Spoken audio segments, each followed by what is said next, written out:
இந்த வருஷம் 2026 ஏப்ரல் 20ஆம் தேதி அக்ஷய திருதியை வருது. ஸோ அந்த டேட்டில் எல்லாருமே வந்து கண்டிப்பாக ஒரு குண்டுமணி அளவுக்காவது தங்கம் வந்து வாங்கிடணும் அப்படின்னு நிறைய பேர் வந்து நினச்சிட்டு இருப்பாங்க. ஆனால் வருஷத்தில் எல்லா மாதமும் அக்ஷய திருதியை நாள் வந்து எனக்கு வரும். ஸோ அந்த நாளில் தங்கம் வாங்கணும் அப்படின்னா கண்டிப்பாக நமக்கு லாபம்தான்.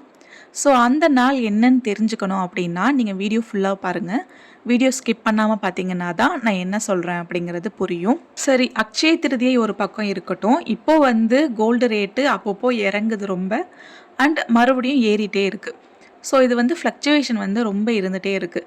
இப்போது நீங்கள் 1 இயர் முன்னாடி பார்த்தீங்கன்னா அவ்வளோக்கா ஃப்ளக்சுவேஷன்லாம் இருக்கவே இருக்காது. நீங்கள் ஒரு 6000 ரேஞ்சில் இருக்கும்போது கோல்டு ரேட்டு பார்த்தீங்கன்னா அப்படியே தான் இருந்துகிட்டு இருந்துச்சு. பட் அதுக்கப்புறம் இந்த 1.5 இயர்ஸில் தான் பார்த்தீங்கன்னா ரொம்ப வந்து பீக்கில் போயிட்டு மறுபடியும் இப்போது இந்த வாரனால கொஞ்சம் செட்டில் ஆகியிருக்கு. கோல்டு வந்து கடந்த ஒரு வருஷத்துலேயே பார்த்தீங்கன்னா ரொம்ப 100% வந்து அதிகமாகிருக்கு. பிகாஸ் 7000 இருந்தது, இப்போ வந்து 14,000 வரைக்கும் ரீச் ஆகிருச்சு. பட் இந்த வார்னால என்னாச்சுன்னு பார்த்தீங்கன்னா ஆயில் ப்ரைஸ் அதிகமாகிட்டு இருக்கவும் இந்த கோல்டோட ரேட் வந்து குறைய ஆரம்பிச்சுது. ஸோ இந்த 1 மந்த்தாகவே இந்த ஃப்ளக்சுவேஷன் வந்து அதிகமாக இருந்துகிட்ருக்கு. வார் வந்து கண்டினியூ ஆகாது அப்படின்னு சொல்லும்போது கொஞ்சம் ஏறுது, மறுபடியும் வார் இருக்கும் அப்படின்னு சொல்லும்போது ஆயில் ப்ரைஸ் இன்க்ரீஸ் ஆகுது, மறுபடியும் கோல்டோட ரேட்டு இறங்குது. இப்போதைக்கு நடந்துட்டுருக்கிறது இதுதான். இதுக்கு முன்னாடி வந்து நிறைய கண்டிஷன்ஸ் இருந்துச்சு, அதனால கோல்டு ரேட்டு வந்து ஏறிட்டே போணுச்சு. பட் இப்போதைக்கு நடந்துட்டுருக்கிறது காரணம் வந்து இந்த வாரும் ஆயில் ப்ரைஸும் தான் காரணம். ஓகே, இப்போ ஒரு விமனாக நம்ம கோல்டு மேலே இருக்கிற அந்த லவ் இருக்கு இல்லையா, அதை வந்து நம்ம என்னன்னு பார்க்கலாம்.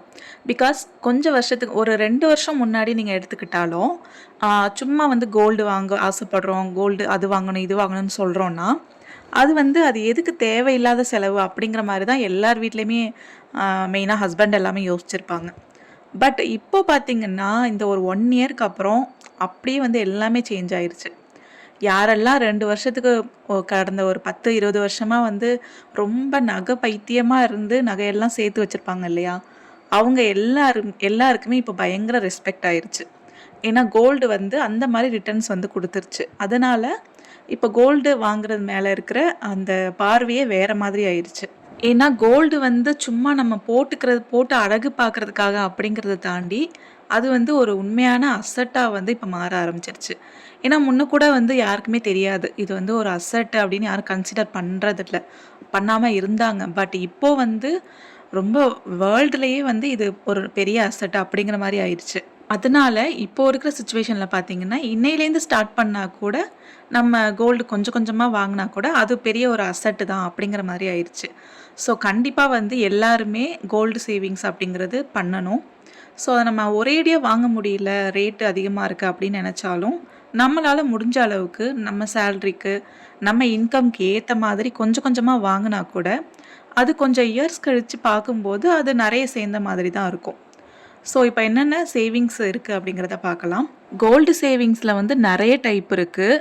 ஸோ இப்போ நீங்கள் ஆன்லைனில் பார்த்தீங்கன்னா இடிஎஃப்பில் வாங்குறது இது மாதிரி நிறைய இருக்குது. பட் நான் வந்து எப்போவுமே ப்ரிஃபர் பண்ணுறது வந்து ஃபிசிக்கல் கோல்டாக வாங்கி வச்சுக்கணும் அப்படிங்கிறது தான். ஸோ ஃபிசிக்கல் கோல்டாக மட்டும் இல்லாமல் அது வந்து நம்ம வந்து ஒரு பேங்க்கில் கொண்டு போய் வைக்கிறோம் அப்படின்னா அது வந்து ப்ளச் பண்ணுற மாதிரி இருக்கணும். ஸோ அது மாதிரி இருந்தால் தான் நமக்கு வந்து கண்டிப்பாக பெனிஃபிட் ஆகும் அப்படிங்கிறத நான் நம்புகிறேன். நிறைய பேர் வந்து பேங்க்கில் வந்து லோனுக்காக நகை வைக்கும்போது என்னோடய நகையெல்லாம் பேங்க்கில் இருக்கே அப்படின்னு ரொம்ப ஃபீல் பண்ணுற மாதிரியே இருப்பாங்க. பட் நீங்கள் ஒரு நல்ல விஷயத்துக்காக தான் வைக்கிறீங்க, இன்னொரு அசட் வந்து உங்களுக்கு க்ரியேட் ஆகிட்டுருக்கு, அதனால தான் வந்து நீங்கள் கோல்டை வந்து பேங்க்கில் வச்சுருக்கீங்க அப்படின்னா நீங்கள் சந்தோஷமாக எடுத்துக்கணும். ஏன்னா நம்ம வந்து ஒரு அசட் வச்சு இன்னொரு அசட் வாங்குகிறோம், அது வந்து ரொம்ப நல்ல விஷயம், சந்தோஷமான விஷயம். ஓகே, இப்போ வந்து அந்த ஒவ்வொரு மாதமும் அக்ஷய திருதியை வரும் நாளில் கோல்டு வாங்கினா லாபமாக இருக்குன்னு சொல்லியிருந்தேன் இல்லையா, அது என்னன்னு பார்த்துடலாம். ஸோ நான் வந்து ஆன்லைனில் சிட்டு போடுவேன். ஒவ்வொரு மந்த்தும் ஒரு பர்டிகுலர் அமௌண்ட் வச்சுருக்கேன். ஸோ நான் அதில் வந்து சிட்டு வந்து பே பண்ணுவேன். நான் எப்படி பே பண்ணுவேன் அப்படின்னு பார்த்தீங்கன்னா 2 சார்ட்டு பார்ப்பேன். ஒரு சார்ட் ஒன்று இருக்குது, அது வந்து யூஎஸ் எக்ஸ்சேஞ்ச் ரேட்டு. அதில் வந்து சார்ட்டில் வந்து ஏறுது அப்படின்னா கோல்டு ரேட்டு வந்து உடனே நமக்கு வந்து இன்க்ரீஸ் ஆகும். அதில் வந்து சார்ட் இறங்குது அப்படின்னா கோல்டு ரேட்டு வந்து கொஞ்சம் டிக்ரீஸ் ஆகும். ஸோ எதனால் இதை நான் பார்க்குறேன் அப்படின்னா இப்போது இருக்கிற சுச்சுவேஷன் ஒரு வேளை ஸ்டாக்னண்ட்டாக ரேட் அப்படியே இருக்குன்னா இதை நம்ம பார்த்து எந்த யூஸும் கிடையாது, நம்ம என்றைக்கு வேணாலும் பே பண்ணிவிட்டு போயிடலாம். பட் இப்போது வந்து வாலட்டைல் வந்து அதிகமாக இருந்துகிட்ருக்கு. இந்த 1 இயராவே பார்த்தீங்கன்னா, ரேட் வந்து அப்பப்போ ஏறும், இறங்கும் அந்த மாரி இருந்துட்டு இருந்திருக்கு. ஸோ நம்ம ஆவரேஜா வாங்கணும் அப்படிங்கும்போது, இந்த சார்ட் பார்க்குறது ரொம்பவே அவசியம். நான் விலை குறைஞ்சிருக்குன்னு நெனச்சு, ஒரு டிப்ல போய் மொத்தமா அமௌண்ட் வாங்கி போடுறத விட, எனக்கு இந்த சிட்டு பே பண்றது ரொம்பவே கன்வீனியன்ட்டா இருக்கு. ஏன்னா நான் வந்து செக் பண்ணிருவேன். எவ்வளோ வந்து ரேட் ஏறப்போகுது, இறங்க போகுது அப்படிங்கிறத. ஸோ இதோட டீட்டெயில்ஸ் வந்து உங்களுக்கு புரியல அப்படின்னா, நான் இன்னொரு வீடியோல கூட எக்ஸ்பிளைன் பண்றேன். ஸோ அந்த யுஎஸ் எக்ஸ்சேஞ்ச் ரேட் பார்க்கும்போது, மந்த்ல வந்து ஏதாவது ஒரு ஒரு டேட்ல வந்து குறையும். அப்போ வந்து நம்ம பே பண்ணிரலாம். இல்ல ஏறிட்டே இருக்கு அப்படின்னா, நம்ம என்னைக்கு வந்து ரொம்ப இறங்குது அப்படின்னு பார்த்துட்டு, அன்னைக்கு கூட பே பண்ணிக்கலாம். ஸோ இது மாரி நான் ஒரு சில மந்த்ஸ் வந்து ட்ரை பண்ணும்போது எனக்கு ஒர்க் அவுட் ஆச்சு. ஸோ அதனால வந்து நான் அத அப்படியே கன்டின்யூ பண்ணிட்டுருக்கேன். ஒருவேள ஒரு மந்த்ல வந்து உங்களுக்கு அதிகமா போயிருச்சு, நீங்க பே பண்ணாம குறையும்னு நெனச்சிட்டு இருந்தா கூட, நீங்க ஏற்கனவே ஆவரேஜ் அவுட் பண்ண மாதிரி ஆயிரும். ஏன்னா ப்ரீவியஸ் மந்த்ஸ்ல வந்து நீங்க விலை குறையும்போது வாங்கியிருந்திருப்பீங்க. ஸோ அடுத்த இந்த மந்த்ல வந்து விலை அதிகமா இருக்கும்போது வாங்குனா கூட ஒண்ணும் பிரச்சனை இல்ல. ஸோ இது வந்து ஆவரேஜ் அவுட் பண்ற மாதிரி ஒரு ரேஞ்ச் வந்து வந்துரும். அதில இப்போ நான் ஸ்க்ரீன்ல காமிச்சிருக்க இந்த இண்டெக்ஸும் ரொம்ப ரொம்ப இம்பார்ட்டன்ட். இது வந்து டிமாண்ட் சப்ளைய பொறுத்து சேஞ்ச் ஆகும். ஸோ இப்போ பார்த்தீங்கன்னா, இது வந்து நியூட்ரல்ல வந்துருச்சு. பட் தங்கத்த பொறுத்தவரைக்கும் நியூட்ரல்ல இருக்குன்னா, நம்ம தாராளமா வாங்கலாம் அப்படின்னு தான் அர்த்தம். ஸோ இத பார்த்தும் நம்ம வந்து கால்குலேட் பண்ணிக்கலாம். ஸோ ஒவ்வொரு மந்த்தும் நான் சிட்டு பே பண்ணும்போது, எப்போ வந்து லீஸ்ட் ரேட் வருது அப்படிங்கிறத பார்த்துக்கிட்டு வாங்குவேன்.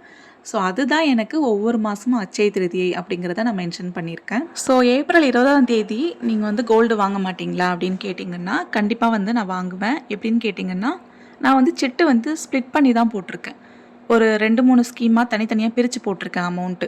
அதில லீஸ்ட்டா இருக்கிற அமௌண்ட்ட வந்து அந்த அக்ஷய திருதியை நாளுக்காக நான் வந்து வாங்கிப்பேன்.